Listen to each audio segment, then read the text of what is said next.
Welcome to the DevReady Podcast, where we're helping non-techs build better tech. Today we're joined by Julie Starovoitova from PaperCut. She's the People Experience Lead, and today we're going to be talking all about people and culture, what drives a high-performance team, and how you might start to action that in your business, in your startup, or around your collective teams that you're building at the moment. Welcome, Julie. Thank you, Andrew and Anthony. Great to be here. Really great to have you on.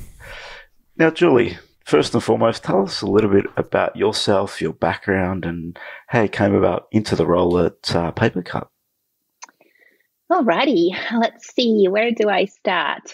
So my background was actually initially in marketing, which I feel like really helps me in the people experience side of things. To be honest. But I initially started my career in recruiting and sort of focused really on the talent acquisition side of things, then moved more into employer branding and also had quite a strong focus on diversity as well. And then when I joined PaperCut, that's been quite an exciting journey, I guess, when you're part of the business that's growing quite quickly. So I joined just over 4 years ago now. And since then, I guess, did quite a bunch of different things, supporting different areas of the business from a people experience perspective, global teams, kind of witnessing the growth from, I think when I joined, we were about 90 people, primarily in Melbourne and US. And now we're about 230.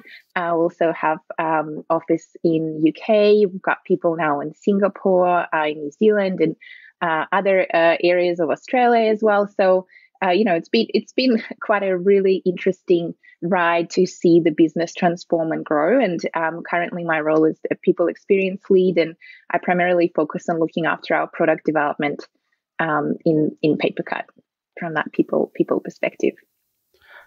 So over 4 years, what has been the biggest thing you had to keep control of such a growing team? So that is growing quite quickly. So what are some of the key things being a part of that people experience lead that you've had to sort of hone in on, focus on? I think that's probably what a lot of, I'll say startups, even though PaperCut is not actually a startup. It took it quite a long time. I guess it was relatively small for a while and then grew quite quickly over the last few years. But that is something that I think every scaling business often has as a challenge, especially when it's, that founder-led organization. You've got small number of people. Everybody has the same context, really kind of that very shared understanding, very distinct culture. And as you start growing quite quickly, there's always this concern around how do you not just maintain the culture, but evolve it and I guess kind of grow as a business as well, and also adapt and make sure that you're still able to retain that nimbleness and kind of respond to the market quickly, have that secret sauce that helps you get to that point of being successful, but actually realizing that you can't really do that in the same way when you suddenly have so many more people. You also add all the time zones to it, quite quick growth. And I guess that aspect has been something that's been really front of mind, not only for our people experience, but, for our founders and basically, I guess, everybody and all the leaders in the business, but maintaining and evolving how we operate, being more effective as we scale, trying to find that right balance between adding structure versus kind of the fluidity and, the flexibility that you have, but at the same time, not trying to over-engineer it as well. I guess all these sort of components have been some of the key areas of focus. It's definitely fun. Did you find from coming out of like last year that you had the right setup and structures to be able to say work from home and remotely, or was that like an accelerated phase where you had to figure things out quickly to get off, work through everything like everyone else did?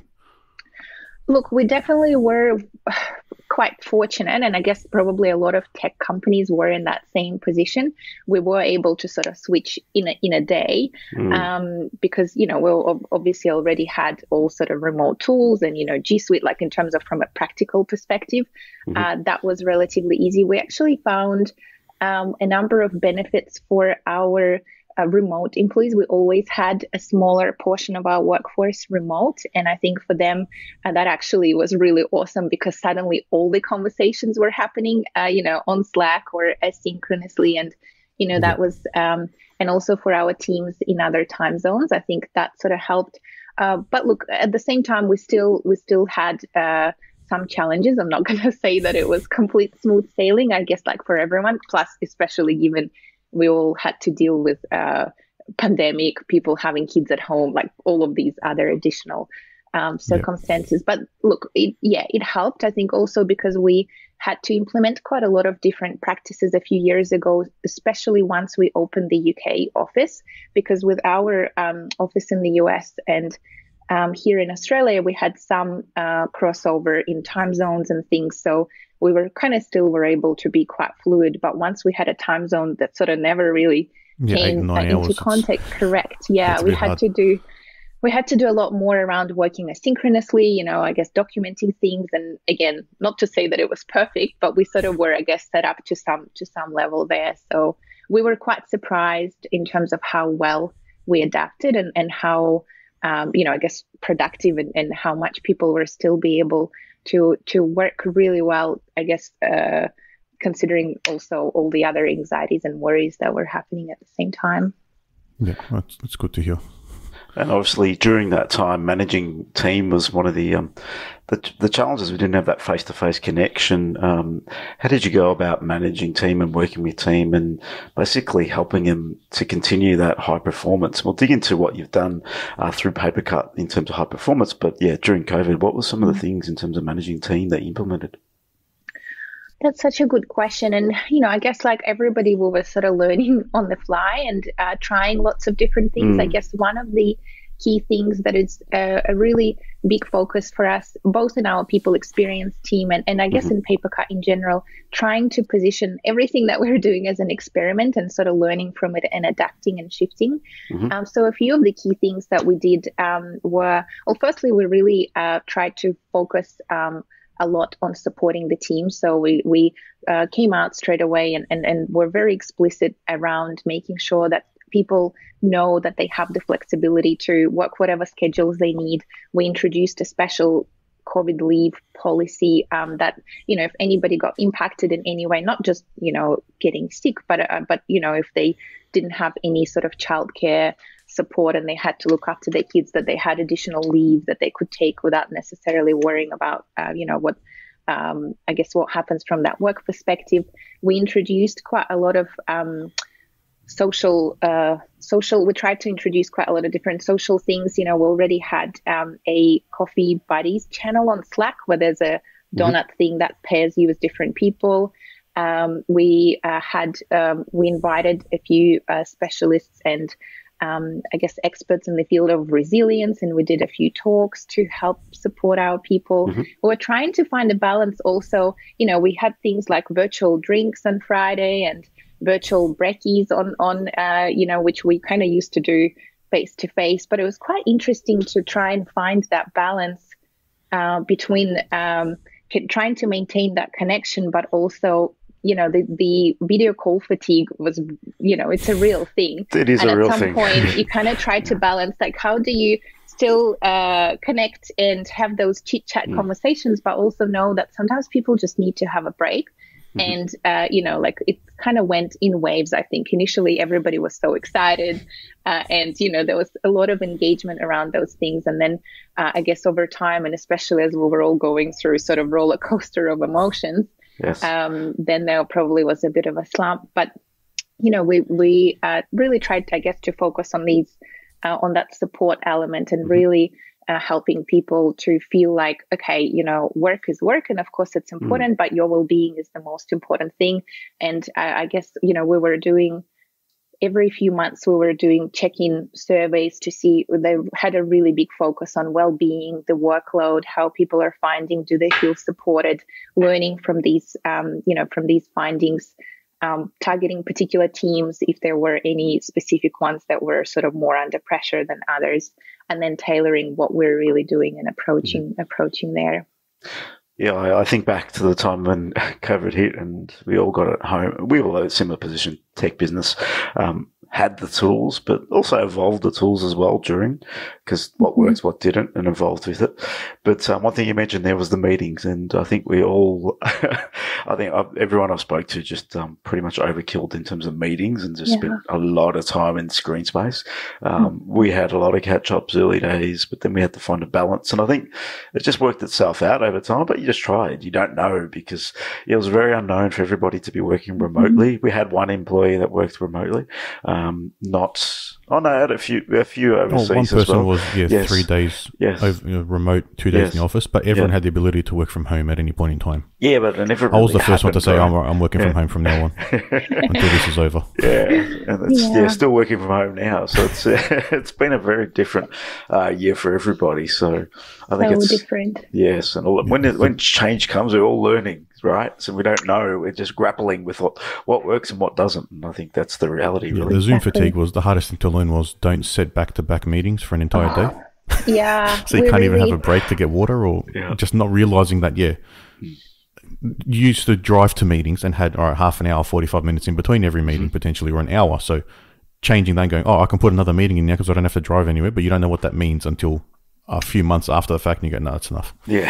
It's exhausting, And, one things we also try to really encourage folks is to see if, in some meetings if you can have a walking meeting, just grab your phone and go for a walk and do things like that. But we had a really interesting thing as well, where we've had quite a few folks who, when we just transitioned, were really disliking the work from home thing, because we were sort of the same. We always had the flexibility to work from home, but then we had quite a lot of folks who really preferred to come to the office every day. And when they were forced to do that at the beginning, they were like, can't wait to go back to the office. And of course, nobody sort of thought that it was going to go for that long.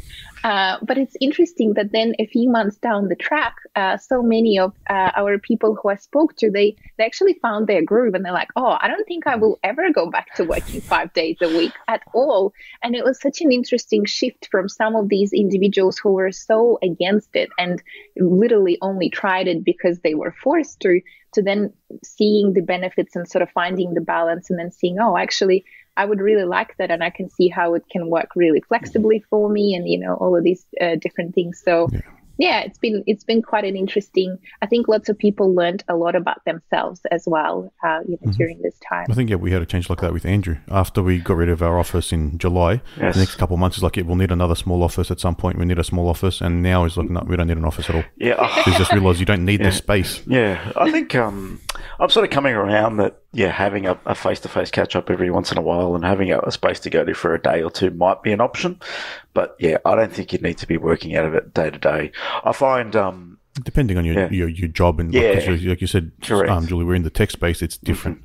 Yes. Majority of our work is online on the computer. Yeah, so it depends on the role of the person. So we've got developers in the team. They're going to be on the computer all day either way. When you're meeting people online, like in this environment, I think it does still get more fatigue if you're in that sort of role. And I think that there's a balance there with that face-to-face and then obviously online. I think, to break away from a screen is good. I was on the Gold Coast at a conference for a couple of days, and it was just sort of calming on your eyes, and because you're just seeing a bit more of the world, and you're not just staring at a flat screen, and you're just meeting people, and it's different conversations, and it's a very different thing. It's a bit more personable. So there's a balance there. Yeah, how we're approaching it right now, and we're not looking to get rid of our office space, and we also, part of our software is has an embedded component, so there's still a testing on the devices and things like that as well. Yes. But we I guess, like many businesses, we've got a hybrid model now, and what we're really talking to our teams about, that we really should organize our work and where we work context dependent. So essentially, when you, again, you're an engineer, if you've got a really challenging problem that you're sitting there trying to really sort out, sometimes it actually might be beneficial for you to get in a room with a few others and do the whole brainstorming and problem solving together, versus at some point you just need to get in and get some headspace. Equally, some workshops, like if there's a team thing, there is still an element where you need to invest in that face-to-face time. Even companies who've always been remote, your buffers and all those, they always talked about doing at least twice a year those retreats where they'll still get together and have some face-to-face connection. So I guess, completely not having that is tricky. And I feel like for us, for the whole year, we weren't really able to see each other, almost to a degree, a little bit maybe of kind of you burning that social capital that you've built up for a while. So now we're just trying to shift to when it makes sense, come and spend time together. When it makes sense, work on your own. But it was, we onboarded quite a few new people during that time as well. And that was a whole new kind of game in itself as well, where with new starters not having the context and kind of trying to get to know the business, the people and everything. And I think for them that was way harder than if they sort of, I guess, were able to do that face to face. So let's dig in on high performance team culture. What does that mean to you, Julie? So in terms of what does it mean, and how do you mold that in an organization? Oh, what a big question. But look, I guess if I was to sort of try and summarize it, high performing culture is a culture where you've got highly engaged teams that are working well together to achieve an outcome. So, there is that balance, I guess, between the performance and actually getting stuff done and being, leading to the business being successful and getting the good, excellent product out to the market and to the customers. But then there's also that element of they're being challenged, they're growing, they work well together as a team. It's not an environment where I guess people just come in and have to drive really hard, but they're sort of hating every minute of it. So there is that balance of the environment and the culture and also the output, because I guess that's also important. You don't necessarily just want to create a culture for the sake of culture, because at the end of the day, we're all here for a particular purpose, and it's for us to be there for our customers. In terms of people, obviously that's your main role in the business. So in terms of your role over the past 4 years, what are some of the things that you've implemented to help support the people and the culture? And what's some of the, obviously you've seen growth. So some of the things you've been doing has been working quite well, one would imagine, in terms of what's happening in terms of in the business, and driving innovation in the business, etc. So what are some of the key things that you've seen change over your time being there, and what's been implemented? Yeah, that's a really good question. And I guess I do want to start with the fact that I guess even when I joined and, the rest of the people experience team was forming, we already came into a business that already had quite a strong, high-performing culture. People really enjoyed working at PaperCut, and I think a lot of it is down to our founders and their passion, and also a real focus on serving the customers. But also one of the reasons, I guess, why they created PaperCut was to have a company where they themselves love to work in, and I think that is kind of really was really well felt. So one of the things that was a really important thing for us is to make sure that I guess we don't lose that and sort of continue evolving that. In terms of some of the things, one of the challenges that I guess I start with the challenge to then explain a little bit what we did to overcome that. One of the challenges that came with that growth were, well, firstly, I guess we started to notice that we were losing that nimbleness, and things were starting to take much longer. It was harder to respond. It was, I guess we were starting to feel like there's just not necessarily the clarity of who to go to for what. People didn't necessarily have the context and things like that. And then again, if you also take into account the time zones, different regions, different complexities and all of it, that sort of kind of all got amplified quite a lot. It's also when you add a lot of new people, it's quite easy to sort of dilute the core, I've used that word secret sauce before, but I guess the core principles and how you want to operate, right? Because there are a lot of ways of how a business can be successful. You can take a traditional bank, and they in sort of traditional measures of success would be, very profitable and the way they operate kind of, I guess, delivers to the outcomes that they're trying to achieve.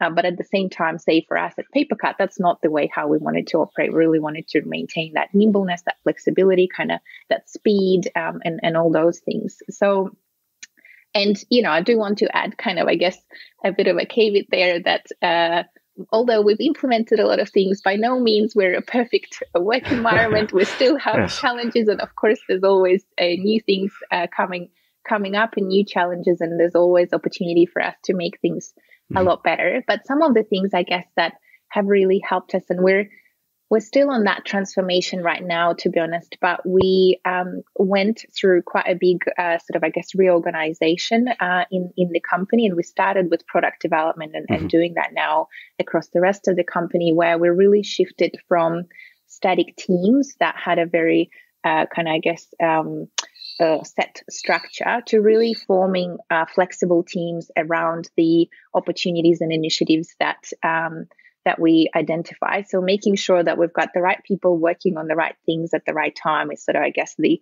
core concept idea of that.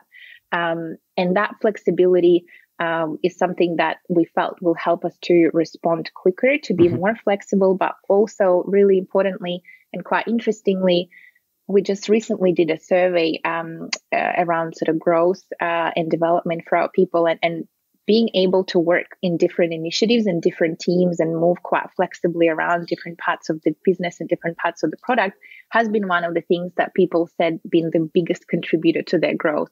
So we can see that that's something that people appreciate as well. We also made sure, we really needed to make sure that people have that support as well, right? Especially when it's a flexible structure, you don't necessarily have that hierarchy that people are used to in, I guess, very traditional work environments. So we've implemented a coaching program at PaperCut. So every PaperCutter has access to a development coach, and that coach is there to help support their growth, their development, make sure that there is someone who is working with you to create your growth plan. And we're, again, not very traditional in terms of our career progression structures either. I guess it's not necessarily a career ladder, more like a career climbing wall where you can, move into different directions. Because again, not everybody wants to climb up. You've got all these different areas. Some people want to go on the technical path. Someone wants to, I guess, do more of a lead type role, in all these different areas. So there's that coaching component. That's one thing that struck me as interesting when we caught up on a call about the coaching component. Investing in team is quite pivotal to growth, and I think where any business is only good as the people that are in the business and are serving the customers and innovating the business and evolving the business. Let's dig in a bit on that. How have you found that process? Because I imagine that's not just about career. Is that more beyond that? Is that also about where they are personally, where they want to be, etc.? Is that how that sits, and how does that operate? Absolutely. Yeah. It's very holistic, 100%. And, I guess one of those things as well is we can't really separate ourselves there's not really a work persona and then, a life persona. So all these things are really interconnected. But that's been something that, and I guess we're really proud of our coaching program. And that's something that we've invested in quite heavily over the last few years. And in terms of how we went about it, traditionally, it's usually only the executives and the most senior people in the business who have access to a coach. And I guess initially that's sort of how we started with as well. But then essentially what we did, we created our own PaperCut coaching program. So we've engaged with the executive coaches that we've partnered with on the coaching aspect, and they helped us create a coaching training program. So then we opened up applications internally for our people, and we've got a lot of really great leaders in the business and people who already had quite strong coaching capability who, for example, and maybe you'd have someone who was a really strong people leader, but they would be really limited to only using that coaching capability for their own particular small team, and where you're able to actually give them the opportunity to maybe help other people in other areas of the business. You sort of amplify and help that person do what they really love doing, and also get other people benefit from it. So essentially, we had an application process. So not everybody who applied to be a PaperCut coach was successful, and there were a number of questions and criteria that we were looking for. And those people who were successful, we then took them through a training program that we've designed and co-created with our executive coaches. We've set up a number of levels of that sort of coaching progression ladder, I guess, as well. So for those people who become PaperCut coaches, we are all part of a coaching guild where we meet every month. We have group coaching sessions. We, I guess, constantly upskill our coaching capability. And for people, once they reach a certain amount of coaching hours and also group coaching hours where they get feedback on their coaching skills and capabilities, then they also get to go to a formal coaching training and qualification. So essentially, we've got now a combination of external coaches and a number of internal coaches in PaperCut who are available to coach people across the business. Investing in people, what in that capacity, you don't hear about it that often.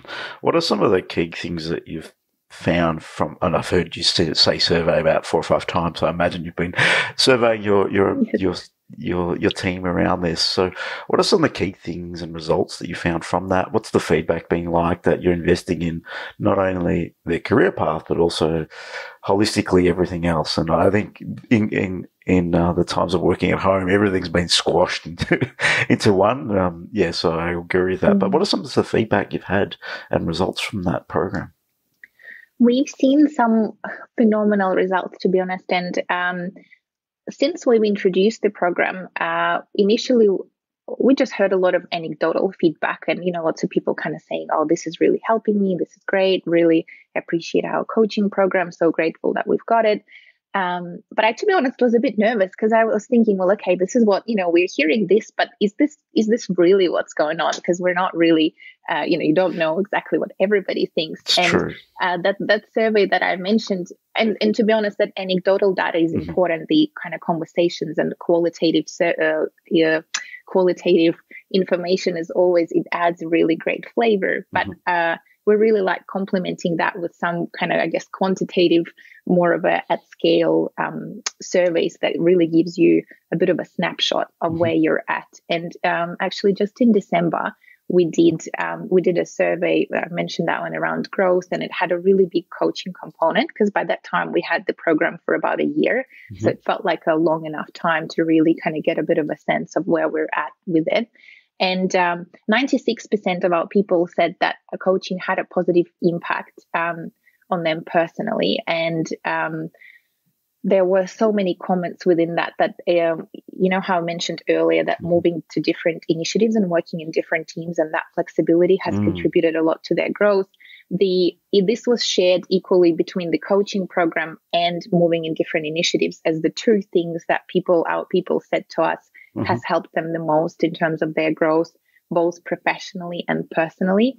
And we've had a number of, I guess, different questions there, both sort of open-ended, where people just shared and again referenced the coaching program quite a lot, and also more of a sort of like on a scale, strongly agree to strongly disagree. And we've seen a lot of people sharing with us that they have been able to take on more challenges and feel more confident in their ability to do so as a result of having a coach. So that and actually also it's quite difficult sometimes to link something directly to something, but we've seen quite a lot of our people stepping into initiative lead roles, taking on sort of new projects and new assignments. And whilst I can't say that it was 100% due to the coaching program, I think that definitely has played a part in helping our people step up into that. Yeah, it's definitely interesting to see the one thing you mentioned there was, and one of the key things that you mentioned there, that people were more confident to take on more maybe responsibility, more challenging tasks. And I think within people, team, I think confidence is a major thing with anything in life. So it's investing into coaching and helping your people leverage up and improve their thinking. And it's one thing that I find it's a lot about mindset. So how does that sort of stem through the coaching program and through PaperCut's sort of philosophy in terms of around mindsets? Yeah, do you have to help people through their fears or what that thing is that's holding them back? Yeah, that's such a good question, and I couldn't agree more. We're at times, actually quite often, I think we're our own worst enemies, right? And we really doubt ourselves and have these imposter syndromes and all this. And I guess coach, and it was interesting when we initially introduced the coaching program, there was quite a lot of hesitation from our people and especially one of the key feedback pieces there was, well, how can a coach help me if they say I'm an engineer and a coach is not? How can they help me? Because they don't really understand what I do. Yes. So we had to do quite a lot of education within the business around the difference between coaching and so mentoring, which we also now have introduced. And, making sure that there is that component there as well, because that is important. Because you can't really coach knowledge, right? No. You need to have that. But in terms of coaching and really helping us showcase to people that actually quite often, if you have firstly the space and time for yourself, because a lot of the times it's almost like half the battle that we're just so busy and running with our day-to-day things, we don't even dedicate that time to kind of stop and reflect. But then second, when you've got someone who's always in your corner and who will respectfully either challenge you or highlight potentially some areas that you may not necessarily see about yourself by asking powerful questions and challenging your beliefs and assumptions in some way, can really, really unlock that potential and, unlock some of that gold that is always within us. And I guess over time, what we've noticed is, again, it only took a few people to start doing it, and then they started sharing their positive experiences and stories, and I think that has really helped. And the other element, I guess, in addition to that mindset, is we put quite a strong focus on our company principles. And actually, last year we have refreshed them and sort of looked at them and said, well, are they still relevant? And we've gone through an exercise where, and again, sort of most of how we like to do things at PaperCut is make sure that we co-create things with our people. We don't just, like our CEO wouldn't just go away with a few executives and sort of come up with something and then like, here you go, these are our new principles or something. We've gone through a process of getting feedback, engaging with people from all different areas of the business, different levels. Obviously got a really good sense from the CEO as well around what type of business we really want to be. And we came up with 2 of our principles remained the same. And then we had 3 new ones. And, some of them really help reinforce that mindset. For example, one of our principles is anyone can talk to anyone.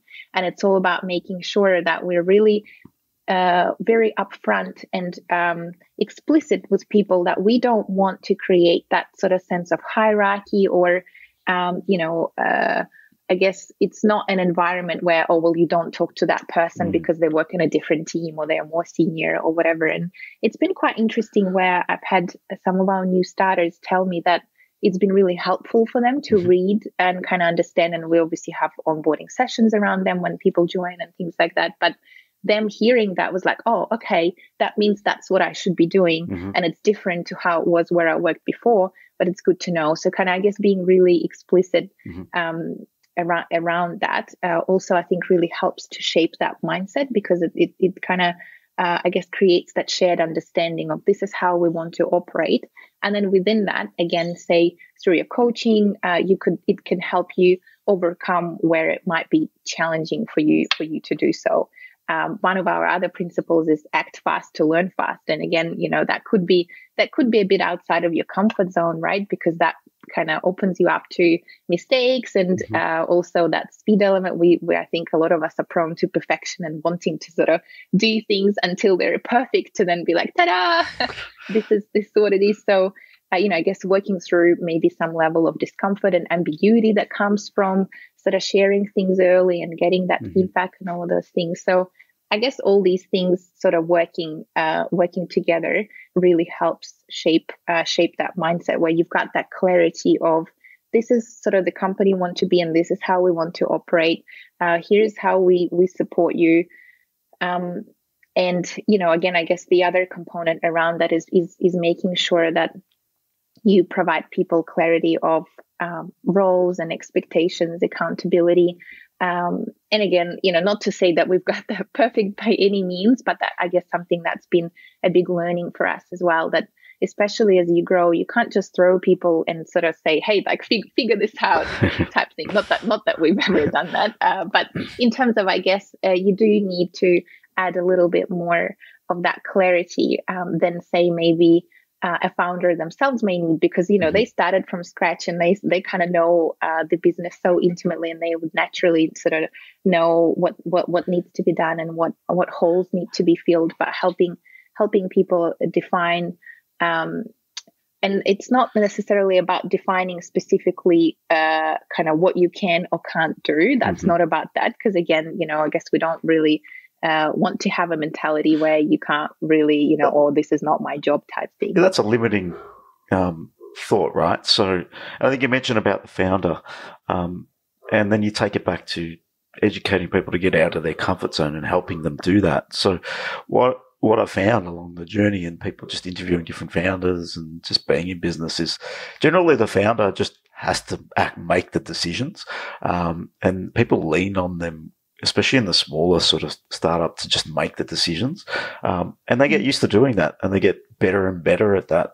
And I think that's just a learnt experience and it's a learnt skill, right? So it's about how do we pass that down to our team to ensure they can also think on the spot and think at a strategic level. It's easier said than done, but it needs to be trained in, because you can't really scale off the back of one or two founders making all the decisions. It's really impossible. 100%, and we've got that as well. Definitely haven't solved that, and we've got two founders, and one of them actually stepped out of being in the business day to day a couple of years ago, and that was quite a really big, scary thing for everybody. Being like, whoa, okay, he's still involved, yes. Of course, but sort of not there, I guess on a daily basis, and that was, and you saw people step up a lot, but there's still. Would be gaps, and I think currently our second founder, Chris, first founder, basically there's two of them there. Yes. Chris is the CEO of PaperCut, and you see that still happen, and I think that is also a difficult thing, because you really need to make sure there's the context and sort of being able to make decision comes what you were saying there, Andrew, from kind of having that experience, and it sort of becomes almost like an intuition, right? Sort of a gut instinct, because you know what feels right. But how are you able to really codify that and sort of really make sure that people have the right context? Because that's another thing where, especially when you want to create an environment where you're empowering your people, and I guess we spent a lot of effort on recruiting and making sure we bring smart, brilliant, motivated people who want to make a difference. But again, that is not enough. You need to make sure they've got the right context and sort of the clarity and understanding, because otherwise you're setting them up for failure. It'd be very difficult for them to make a call. And again, it's okay to make mistakes. Of course, that's how you learn. But ultimately, you won't really see people succeeding if they don't have that context, because they will never really have that sort of journey that a founder has had sort of learning it from the beginning. Providing as much context as possible will help anyone in any situation, especially like in a tech team. If you ask someone to do something, they don't have the context around it. They don't know why or what or how it's meant to work. And that's the same for, like you said, for making a decision. And yeah, as you said, like it feels like it's intuition just because you've done it so many times as a founder, but you've got experience which builds the context for you, which other people can't get. So you have to figure out how to share that with people and provide that to them in a way for them to understand. Because if you can't explain it to them in a way that they understand, they still don't have the context, even though you've explained it. That's so true. On context, so what are some of the strategies that you've implemented to pass the context around the business strategy, structure, and how we should be doing business? You mentioned a couple of things around some of the key things that you do from a company perspective in terms of your values and what you stand for. So how have you done that in business, and what are some of the learnings there? All right, let me have a think. I guess there's a few things, and I'll just try and keep it really practical, so that perhaps something that people could do themselves in their consider implementing in their own businesses. There's firstly, say with our values and principles, there's an element of making sure that that's reinforced through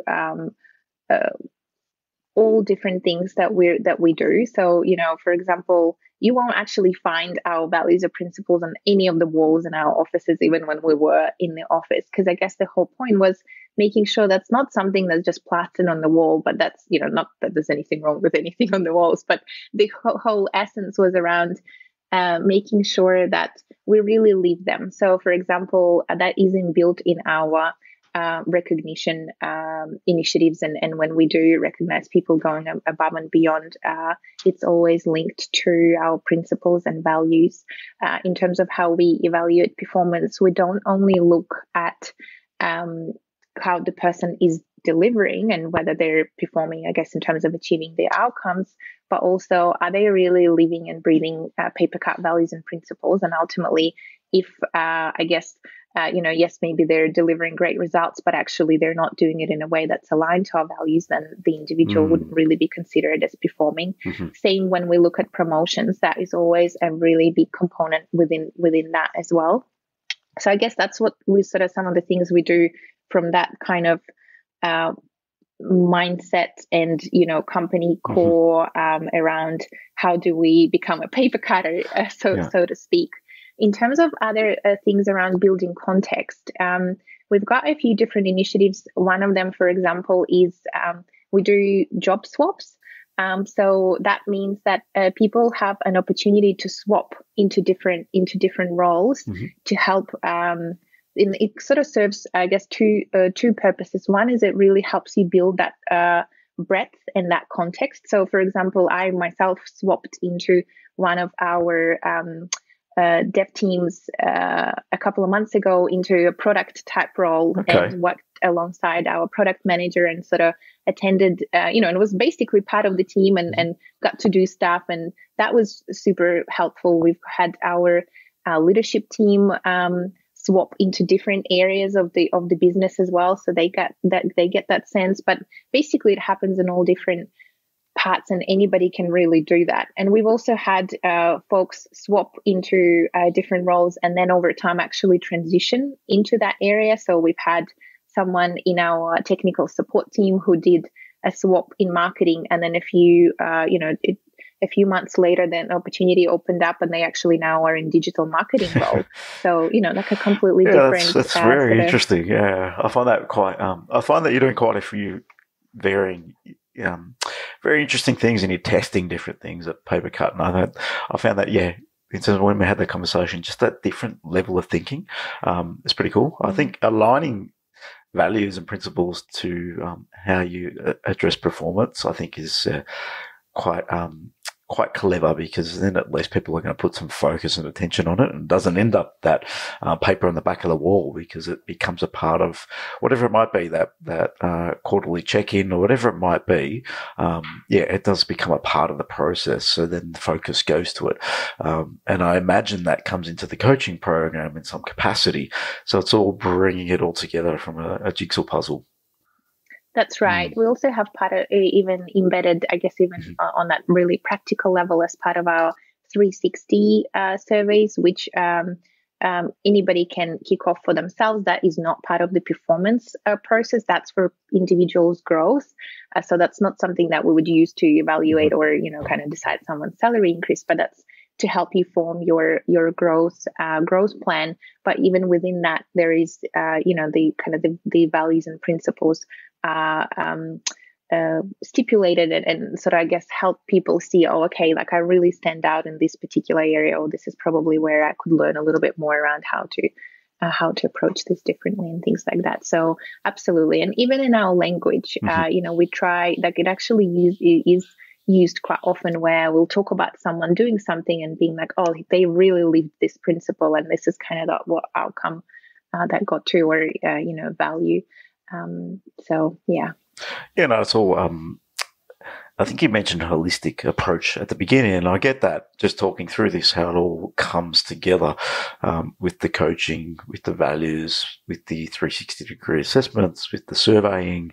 And you've mentioned to me a little bit when we're having a conversation around assessments across your peers. And how does that sort of assist with this sort of level, and what does that do for the business in terms of, I think some people might find that a little bit confronting, but how does that work within the business? Yeah. And look, I mean, our people absolutely have found that quite a bit confronting, especially at the beginning as well. And again, we approached it as an experiment at the start. And to be completely honest with you, we sort of, there were a couple of reasons why we did this, but we also almost had to, because when we moved to a more flexible initiative model, that meant that you don't necessarily have that traditional role of a people manager, where traditionally you've got a people manager who sort of has all these hats where they would be usually sort of, I guess, doing a bit of a project management type, like making sure that there's work lined up and then blocking their team and all of these things. They do the growth and then they also do the performance. There's almost like a little bit of a conflict of interest there too, because if you're coaching someone on the growth, they might not feel as comfortable to be vulnerable because they think, well, you're also going to then decide my performance and sort of my pay increase. Yeah, might hold them back from actually sharing. Yeah, I think, that makes a lot of sense actually. Yeah, and a lot of research talks about that bias as well. And actually, when we looked at the research, it did say that trying to, although we're all inherently biased always, but there's two things you can sort of do, I guess, to minimize that. And one is to get feedback from more people. So then the average outcome that you get will be more accurate. And then the second one is try to minimize subjectivity as much as possible. So the way we've gone about it, then we've introduced this concept of what we call a peer sentiment survey. So every few months, our paper cutters nominate the people that they work with, and they get asked 4 questions. Now, this survey is specifically only for determining one's performance. So it's not a growth-oriented one. So it doesn't have rich context or any of that. That's what you've got your 360s for, where you work with your coach and I guess that's handled separately. So this one is specifically designed to be quite quick and easy, because we didn't want this to become a burden where people then spend hours having to complete some of these surveys. But essentially, the whole idea is that by the end of the year, you'd have feedback from, I don't know, you'd have sentiment from say 30, you'll have 30 different feedback touch points. And from there, we can I guess reasonably assume that the overall sentiment would be an accurate representation of what one's performance level is. And when we ask these questions, they're all tied to our career levels. So we try to make sure, and I guess try to do as much as we can around educating our people around biases, but also the importance that you look at the career level of the individual rather than just thinking, oh, well, they're a nice person. They, we enjoy having a beer after work or something. So I'm going to rate them really highly. And also instilling into the team that it's accountability of us all. So the whole system will rely on us being honest and, taking this seriously. And we had surprisingly, it was quite an interesting journey, because initially people were really confronted and sort of didn't understand it. But once we've gone through the process of explaining it and trialing it and experimenting with it, we received so much positive feedback because there was a lot more transparency around how these decisions are made. People get access to their feedback, so they understand why their performance rating may be, a certain way. They get to see their results. They completely understand the process. We've also been very transparent in sharing how that all contributes to one salary increase, which is also, I guess, not something that companies traditionally do. But one of the feedback that we were receiving consistently in the past, that whole process was sort of a bit of a secret and people didn't really understand. Yes. I guess we really tried to make sure that at least we bring as much transparency and openness as we can to the process. And whilst people sometimes may not be happy with the outcome, at least they fully understand how that was determined. And I guess that fairness aspect is enhanced through that transparency and visibility. And again, we still have some people who don't like this process even right now, and I guess there's always that element where you will never please everybody. You can't. But holistically, I agree. But holistically, we have had a much more positive feedback around our, performance and sort of salary review process over the past 12 months since we've introduced this compared to what we've had before. But again, there were a number of things there. There's the transparency, there's the system, there's the taking people on the journey and experimenting. We took a lot of feedback from our people throughout it as well. So it's been evolving quite a lot. And I guess people feel heard, that it's not necessarily just something that we do and we don't care in terms of what people are feeling, and kind of trying to evolve it as we go. I think one of the advantages that you have is you then give them an outlet to work with a coach and evolve and look and explore as to why some of the feedback is what it is, positive, negative, or indifferent. So you're not just providing a survey down people's throat and giving them no ability to maybe reflect on it and help them through the process of improving that as well. So I think, once again, that holistic approach makes a lot of sense in the way you're approaching things. Yeah, that's exactly right. And, again, it was quite interesting where initially there was a bit of like, oh, well, I don't get any context here. And this is where we had to help work through that with the teams of, okay, well, if you want to know more, your growth is up to you. It's sort of like you choose your own journey and choose your own adventure is kind of, I guess, how we approach it at PaperCut, that our job is to make sure that we provide the tools, the support, and the clarity. And then it's up to you wherever you want to take it. And because again, some people really want to grow, others are really happy doing a really good job what they're doing, and both are really important. And I guess making sure that people don't, I guess, feel the pressure of sort of moving in a particular direction is something that is helpful there as well. And someone might look at their results and think, oh, okay, I really want to understand this more. So then they'll go to their coach, they'll kick off 360 and sort of take it from there. And on a practical perspective, you mentioned there's only 4 questions. What are you covering in 4 questions? It doesn't seem like a lot to me, and I can understand why people might be concerned about the context because, what type of questions are you asking in 4 questions? So this actually was taken from, and we again evolved the questions over time a little bit, but there was Deloitte was trialing this type of approach a few years ago, and there were quite a few articles and a bit of research, I guess, explanation around why those particular questions. So this is initially where the idea came from. But essentially, the 4 questions that we have. So the first question is around. I don't remember exactly how it's framed, but it's around when I have the requirement for the skills of this individual, I would want them on my team. So it's kind of around whether people would want to work with that person. And it sort of incorporates, I guess, a couple of things. There's the performance aspect, but also what we talked about earlier. If someone is not necessarily, maybe they're performing well, but they're incredibly difficult to work with, that's a warning sign. So you want to make sure that, I guess, we're looking at that. And then there's a question around values and principles that the person leaves consistent to them and kind of acts and behaves. There is a question around performance in terms of whether the person is at risk of low performance and whether they need any help and support.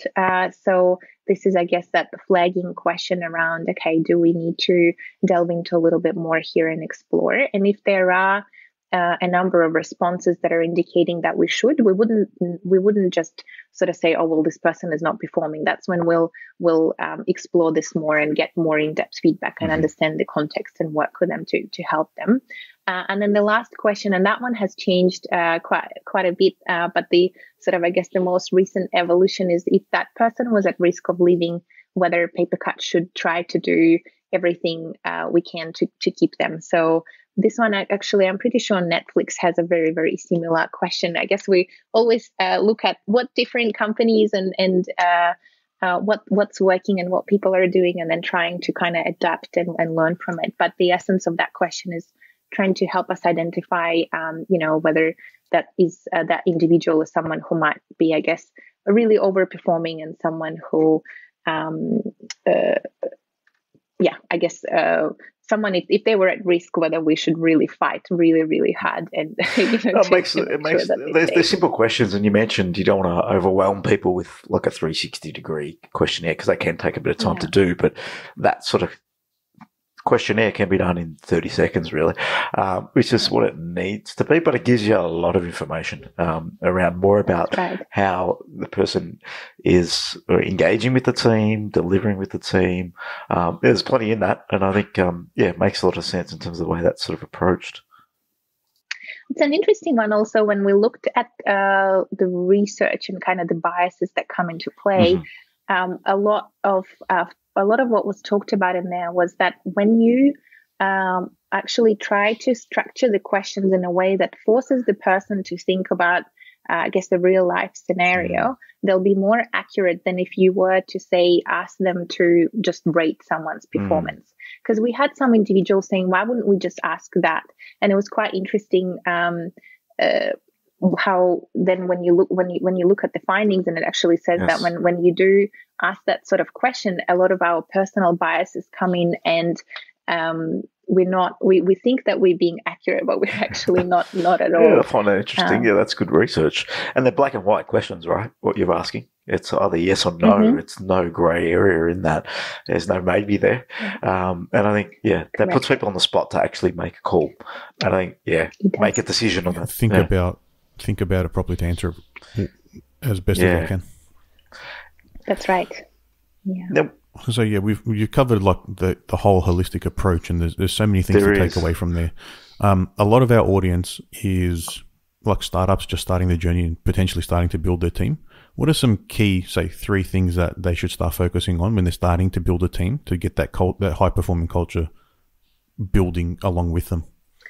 I think number one, I would say, is try to codify early that sort of essence of your business. And it's going to evolve. Like, it's okay if it changes over time, but I think trying to really think through even instilling those things like some of these values, and also, I guess, a little bit more around what type of business you really want to be, to kind of provide that clarity to people quite early, I think is really important.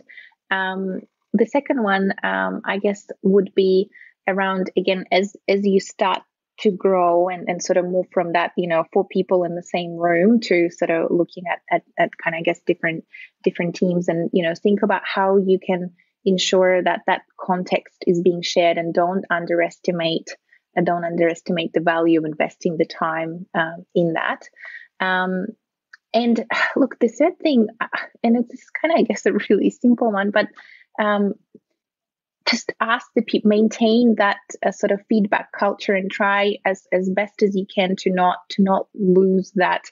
Again, when you're a startup, it sort of just happens naturally, but as you're growing, make sure that you keep those feedback mechanisms really open, because people always know best, I guess, in terms of what they need and what's working, what's not working, and then trying to make sure that is something that, even though the feedback mechanisms will evolve over time, but kind of, I guess, making sure that's open and that's there, and listen to that feedback.